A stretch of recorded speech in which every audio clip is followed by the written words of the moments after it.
मित्रों नमस्कार। नया वर्ष आपके लिए मंगलमय हो, सुख शांति समृद्धि की प्राप्ति हो। हम बात करेंगे मेष राशि की। मेष राशि वाले व्यक्तियों के जो स्वास्थ्य के देवता हैं वह हैं हनुमान जी। और हनुमान जी जब स्वास्थ्य के देवता बनते हैं तब व्यक्ति को योग ध्यान से बहुत फायदा मिलता है। तो आप हनुमान जी की आप आराधना करें और जैसे हनुमान चालीसा का पाठ कर सकते हैं, हनुमान जी को सुंदरकांड पसंद है आप सुंदरकांड का पाठ कर सकते हैं। उससे आपके स्वास्थ्य में बहुत अच्छे परिवर्तन होंगे। यदि आप अस्वस्थ भी हैं तो भी हनुमान जी के मंदिर में एक परिक्रमा कर सकते हैं। परिक्रमा करने मंदिर नहीं जा सकते हैं तो मंगलवार को हनुमान जी के मंदिर में मिठाई चढ़ाएं, आपके स्वास्थ्य में लाभ मिलेगा। दूसरा, पूर्व जन्म के देवता। हर व्यक्ति का एक प्रारब्ध होता है, उसी से उसका भविष्य निर्धारित होता है। और आपके प्रारब्ध के जो देवता हैं वह हैं सूर्य भगवान। आपको सूर्य भगवान की आराधना करनी चाहिए और सूर्य नमस्कार करना चाहिए। नहीं हो तो प्रातःकाल उठकर सूर्य के दर्शन अवश्य करना चाहिए। और यदि संभव हो सके तो भगवान सूर्य को अर्घ्य भी देना चाहिए। अर्घ्य देने में बहुत कुछ बड़ी विधि नहीं है, आप उन शास्त्रों पर नहीं जाएं कि इतने मंत्र पढ़ेंगे। आप तो सीधा एक लोटा तांबे का लें, उसमें जल भरें, भगवान सूर्य को देखते हुए इस प्रकार से जल को भूमि पर डाल दें। ऐसा करने से आपका अर्घ्य मान्य होगा और भगवान को आप प्रणाम करें। सूर्य को अर्घ्य देने से पूर्व जन्म के यदि कोई पाप होते हैं जिसके कारण हम इस समय परेशान हैं तो वह परेशानी आपकी निश्चित रूप से दूर होगी और आपके भाग्य में वृद्धि होगी, घर में समृद्धि आपको अवश्य मिलेगी। तीसरा है आपके भाग्य के देवता। भाग्य के देवताओं का हमेशा व्यक्ति को पूजन पाठ करना चाहिए, लेकिन उनसे मांगना कुछ नहीं चाहिए। वह आपको हमेशा बढ़ाते हैं, आपके भाग्य को जागृत करते हैं। और आपके जो भाग्य के देवता हैं भगवान शिव हैं। भगवान शिव की आपको आराधना करनी चाहिए, सोमवार को उनके दर्शन करना चाहिए। उससे आपके भाग्य में वृद्धि होगी, दुर्भाग्य नहीं आएगा। एक्सीडेंट जैसी जो घटनाएं गलत हो जाती हैं उन गलत घटनाओं में आपको लंबा नुकसान नहीं होगा। उस तरह से आप भाग्य के देवता की आराधना करें। रत्न धारण में विशेष रूप से आपके लिए जो रत्न हैं वह रत्न है पुखराज और दूसरा रत्न है नीलम। ये आपको कभी नुकसान नहीं करेंगे, लेकिन इन रत्नों को 5 रत्ती से आपको कम पहनना है, तभी आपको ये नुकसान नहीं करेंगे, आपके भाग्य को बढ़ाएंगे। और यदि आप इस रत्न को नहीं पहन सकते हैं, आप भ्रकुटी पर अपना ध्यान लगाएं, ओम मंत्र का जाप करें, आपके अन्य ग्रह अपने आप बैलेंस होना शुरू हो जाएंगे, आपको दिक्कत नहीं होगी। उपवास को देखते हैं। आपके लिए जो उपवास करना है वह उपवास करना है गुरुवार का, रविवार का या मंगलवार का। इन 3 उपवास में से कोई एक व्रत आप ले लें, उस व्रत को आप करते जाएं, आपको उसमें लाभ मिलेगा। जैसे यदि आपका स्वास्थ्य प्रभावित है तो आपको मंगलवार का उपवास करना चाहिए। उसमें कम खाएं, यदि आप डायबिटिक हैं तो थोड़ा सा लेट खाएं, ये कम कम करके ही आप अपना काम चला सकते हैं। दूसरा, यदि आपके भाग्य जागृत करना है तो आपको गुरुवार के व्रत करना चाहिए। और यदि आपका दोष कहीं बनता है, बार बार असफलताएं मिलती हैं, तो आपको रविवार का उपवास करना चाहिए। अब आती है बात दान की, क्योंकि दान के माध्यम से लक्ष्मी की प्राप्ति होती है। और लक्ष्मी प्राप्ति के लिए आज हर व्यक्ति लालायित है और कहीं ना कहीं परेशान भी है। तो जैसा हम जो चीज़ दान करते हैं उस चीज़ की हमारे पास बढ़ोतरी होती है। तो दान में आपको भोजन दान करना चाहिए, खीर का दान करना चाहिए, लिक्विड वस्तुओं का आपको दान करना चाहिए। यह दान आपके लिए पूर्ण रूप से फलित होगा, जो आपको धन का कारक होगा। और यह दान आपको शुक्रवार के दिन करना चाहिए, उससे आपके लक्ष्मी की प्राप्ति होगी।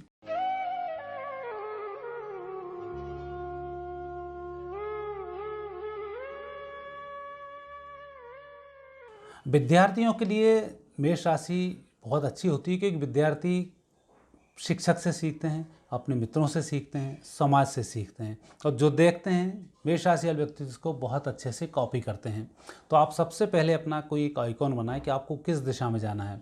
यदि आप गणित के विद्यार्थी हैं तो गणित के किसी अच्छे व्यक्ति को आइकॉन बनाएं, कॉमर्स के हैं तो कॉमर्स को बनाएं, सीए में जाना है सीए की बात करें, लॉ में जाना है लॉ के हिसाब से आप चर्चा करें। एक निश्चित रूप से एक व्यक्ति जो धुरंधर होता है उसको आप आइकॉन बनाएं और उसके अनुसार आप एक फ़ोटो लगाएं और उसके अनुसार आप जीना शुरू करें।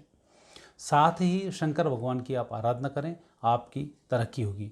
और इस वर्ष की यदि मैं चर्चा करूं तो मेष राशि वाले व्यक्तियों को अच्छी सफलता मिलने वाली है, क्योंकि आपकी राशि चतुर्थ जो विद्या अध्ययन के लिए होती है वहाँ पर मंगल विराजमान है और मंगल नीच भंगे योग के साथ विराजमान है। इसलिए यह साल आपका प्रगति वाला होगा और इस वर्ष यदि कहीं कुछ परेशानी हो तो पश्चिम दिशा की तरफ मुंह करके आप पढ़ाई करें, आपको पढ़ाई में पूर्ण लाभ मिलेगा और इस वर्ष आप अपने कॉम्पिटिटिव एग्ज़ाम्स में, अपनी परीक्षाओं में आप उन्नति को प्राप्त करेंगे।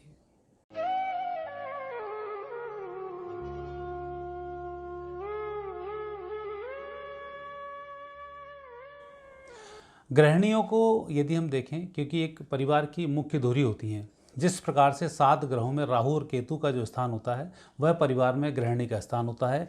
माला के अंदर जो धागे का स्थान होता है वह परिवार के अंदर गृहिणी का स्थान होता है। अर्थात सबको लेकर चलना गृहिणी के बस की ही बात होती है, अन्य की नहीं होती है। और गृहिणी के यदि हम चर्चा करें तो इस वर्ष गृहिणियों को उत्तम लाभ मिलेगा, उत्तम स्वास्थ्य मिलेगा, क्योंकि गृहिणियों के घर का जो स्वामी है लाभ स्थान से इस वर्ष भ्रमण करेगा और ये आपको उत्तम लाभ देगा। और गृहिणी परिवार को एक बांधने में, एक रूप लाने में निश्चित रूप से सफल होंगी और यदि आपके पारिवारिक कुछ विवाद चल रहे होंगे तो वह भी आपके दूर होंगे। और इस वर्ष गृहिणी अपने घर परिवार की समृद्धि के लिए लक्ष्मी जी की आराधना करें। आपके लक्ष्मी जी की आराधना पूरे परिवार में सुकून देगी, शांति देगी, सुख शांति समृद्धि की प्राप्ति होगी।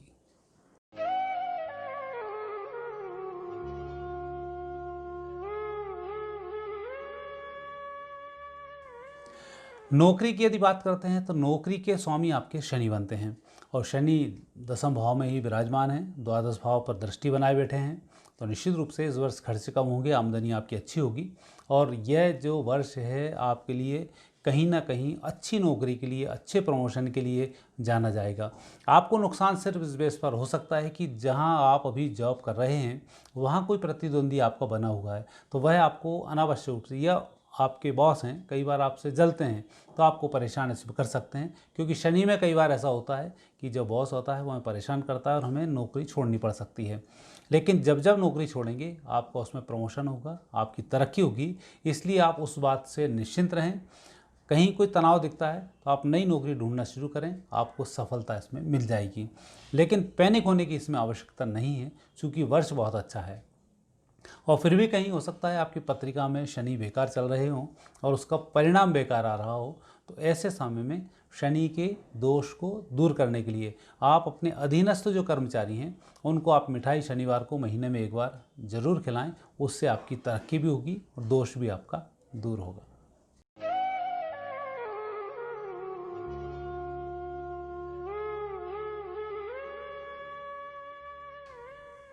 व्यवसाय लेते हैं, व्यवसाय बहुत अच्छा होगा, इसमें कोई संदेह नहीं है। पिछला जो 2020 वर्ष है इसको आप डिलीट कर दें, 21 वर्ष को यदि आप रखते हैं तो 21वें वर्ष में आपकी तरक्की होगी। अर्थात 2021 जो आ रहा है ये आपके लिए खुशहाली और समृद्धि लेकर आ रहा है। किसी भी प्रकार के आप व्यवसाय में जुड़े हैं आपको उसमें लाभ मिलेगा। चूँकि व्यवसाय स्थान पर शनि बैठे हुए हैं इसलिए थोड़ा सा सरकारी महकमे को आप संभाल कर रखें। कई बार इंस्पेक्टर घर में आता है, आप खुले तौर पर नहीं कहना चाहिए, परंतु व्यवसायी हैं तो आपको पता है कि इंस्पेक्टर को आपको कैसी सेवा करनी है, नहीं करेंगे तो आपको वो कैसे नुकसान पहुंचा देगा। तो उसकी सेवा में आप कोई कमी नहीं रखें, अन्यथा वो आपको लंबा नुकसान पहुंचा सकता है। तो थोड़ा सा अपने ईगो को इस समय कम करें और इनकी सेवाओं को करते रहें। अपने व्यक्तिगत लाभ को आप इस वर्ष देखें, आपकी इसमें तरक्की जरूर होगी, आपको इसमें कोई दिक्कत भी नहीं आएगी। और दूसरा है कि जो भी व्यवसाय आप कर रहे हैं उस व्यवसाय से संबंधित व्यक्तियों से आपकी प्रतिद्वंदिता बहुत गहरी रहेगी, इसलिए अपनी बातें वहाँ तक ना पहुँचें। इसलिए अपने कर्मचारियों पर नियंत्रण रखें और अधिक बोलने पर थोड़ा सा नियंत्रण रखें, जो आपकी तरक्की में बाधक ना बने। इन दो बातों का आप ध्यान रखेंगे, आपके व्यवसाय में तरक्की होगी, आपको कोई दिक्कत नहीं होगी। और बाई चांस कहीं कोई परेशानी आपको फंस रही है, व्यवसाय में कोई दिक्कत आ रही है, व्यवसाय में कोई छापेमारी होती है या अधिकारी आपको परेशान करते हैं, कहीं रिश्वत देकर परेशान कर रहे हैं या झूठे आप पर आरोप लगा रहे हैं, तो ऐसे समय में शनिवार के दिन हनुमान चालीसा के 9 पाठ करें, आपकी समस्या का निदान अवश्य होगा।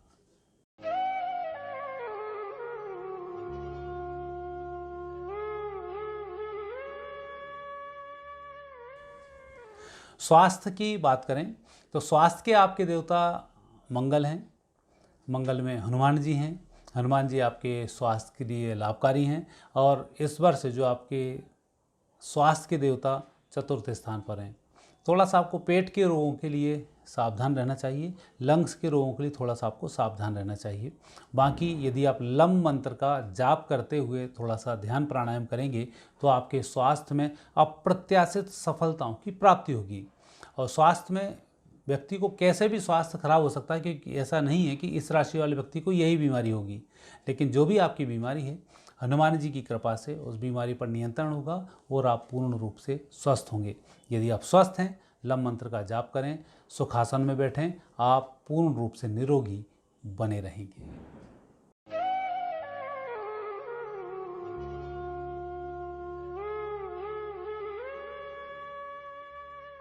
प्रेम संबंध, हम आपके मित्रों के लिए देखें, आपके जीवन साथी के लिए देखें तो उस तरह से जो कुंडली इसमें बनती है, इस वर्ष पारिवारिक जीवन आपका अच्छा रहेगा।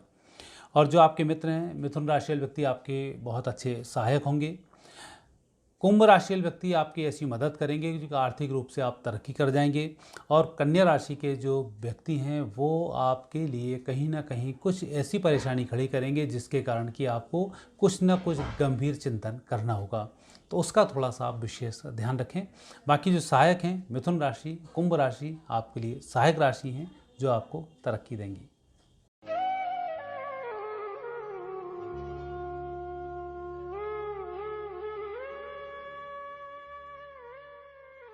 स्थायी संपत्ति में आते हैं भूमि, भवन और वाहन। इस वर्ष मंगल नीच राशि के होकर इस घर से गुजर रहे हैं तो आपको इसमें लाभ मिलेगा, लेकिन कई बार दोष बन जाता है, तो आप प्रयास करें और प्रयास में आपको असफलताएं भी मिल सकती हैं। यदि बात करते हैं तो ये जो समय आपका होगा, मंगल की विशेष कृपा रहेगी। मंगल आपके लिए पराक्रम स्थान पर होंगे। जिस दिन वर्ष चेंज होगा तो ये मंगल आपके लिए बहुत शुभ रहेगा। और यदि उसको देखते हैं, जून तक का समय आपका अच्छा है, जुलाई तक समय थोड़ा सा कमज़ोर है और 20 जुलाई के बाद फिर समय आपका स्थायी संपत्ति के लिए बहुत अच्छा समय है। तो स्थायी संपत्ति का यदि कोई सौदा करना है तो 1 जून से लेकर 20 जून तक उस सौदे को ना करें, उसमें थोड़ा सा नुकसान हो सकता है। लेकिन 20 जून के बाद परिस्थिति बहुत अच्छी है और 20 जुलाई के बाद आप इन सब चीज़ों को फाइनल रूप देंगे, आपको सफलता मिलेगी। और स्थायी संपत्ति को यदि आप प्राप्त करना है तो जून के महीने में, अर्थात 1 जून से ही आपको पीपल के वृक्ष पर जल चढ़ाना शुरू कर देना चाहिए। आपकी स्थायी संपत्ति की समस्या का निराकरण होगा। वाहन की यदि बात करें तो अगली जो नवरात्रि अर्थात कार्तिक मास की जो नवरात्रि आती है, उस नवरात्रि में आपको सफलताएं मिलेंगी और आपको बहुत अच्छे लाभ मिलेंगे। और वो जो अगली नवरात्रि है, इस नवरात्रि से आपको सब रूप से फलित होना शुरू होगा और इस नवरात्रि में आपको कुछ लाभ स्वास्थ्य के संबंध में प्राप्त होंगे।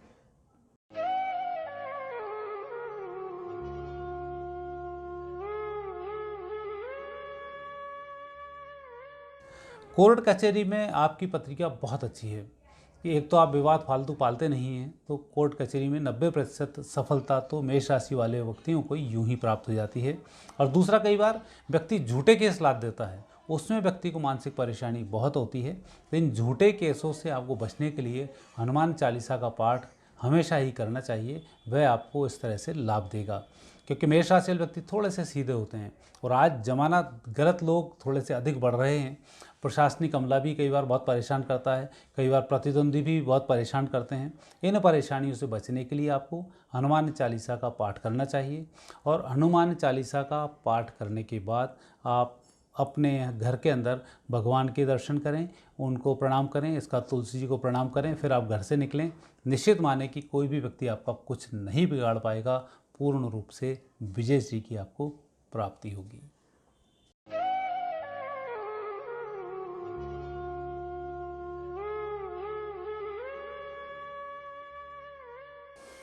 आध्यात्म बहुत गंभीर विषय है, क्योंकि हर व्यक्ति एक समय के बाद निश्चित रूप से, एक प्रश्न तो व्यक्ति का सदैव ही दिमाग बना होता, हम कहाँ से आए और हमें कहाँ जाना है।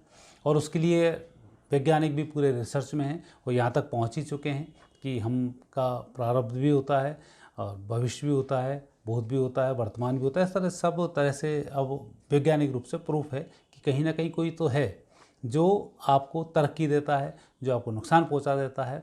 और कहीं आकस्मिक रूप से बड़ी सफलताओं को दे देता है। तो वहाँ पर आध्यात्म की चर्चा बहुत ज़रूरी होती है। आध्यात्मिक रूप से आपको भगवान शंकर की ही आराधना करनी चाहिए, उन्हीं का ध्यान करना चाहिए, उन्हीं के मंत्र का आपको जाप करना चाहिए, जो आपको अच्छी तरक्की देगा। और इस वर्ष मानकर चलें कि आध्यात्म का स्वामी गुरु एकादश भाव में भ्रमण कर रहा है, तो एकादश भाव अर्थात लाभ भाव। तो आप आध्यात्मिक रूप से जो भी काम करेंगे उसमें पूर्ण सफल होंगे, आपको सिद्धियों शक्तियों की प्राप्ति होगी, और जो आराधना कर रहे हैं उसमें कहीं कोई नुकसान नहीं होगा। मित्रों, यह थी आपकी मेष राशि। आने वाला वर्ष आपके लिए सुख शांति समृद्धि दायक हो। नमस्कार।